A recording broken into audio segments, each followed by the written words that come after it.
quelques éléments donc, sur cette sanction qui est la plus lourde qu'une CPAM peut retenir contre un artisan taxi. Si vous recevez cette sanction, la question qui va se poser, c'est bien évidemment celle de la proportion de la sanction par rapport aux faits qui vous sont reprochés. La convention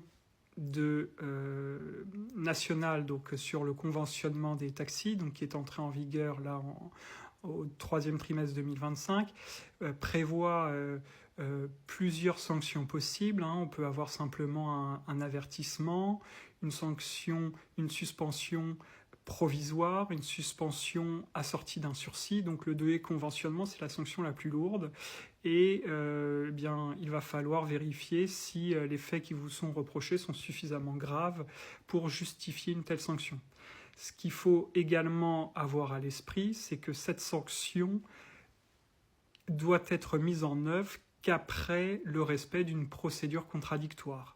Donc la CPM va devoir d'abord vous adresser un courrier, vous mettre en demeure éventuellement de corriger les manquements qui vous sont reprochés et recueillir vos observations. Et ce n'est qu'après avoir recueilli vos observations et qu'après éventuellement avoir constaté que vous n'êtes pas en mesure de pallier aux manquements qui vous sont reprochés qu'elle pourra prononcer une sanction éventuellement donc de déconventionnement. Donc là encore, ce qu'il va falloir vérifier pour vous défendre, c'est de vérifier que cette procédure a bien été respectée. Et pourquoi c'est important ? Parce que l'on sait aujourd'hui que la CPAM essaie de déconventionner des taxis pour économiser les coûts dans un souci donc de réduction de la dépense publique. Donc moi j'ai eu plusieurs clients qui faisaient face à des déconventionnements qui avaient tout l'air de procédures abusives.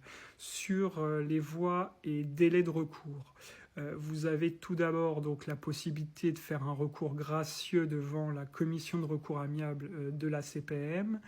Et puis si ce recours amiable ne fonctionne pas, la possibilité de saisir le pôle social du tribunal judiciaire, donc, qui est compétent en matière de contentieux de la sécurité sociale.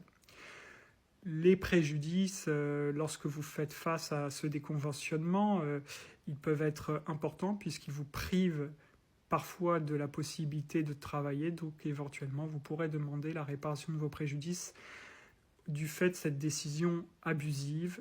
Je reste à votre disposition naturellement pour toute question sur ce sujet. Bonne journée à tous.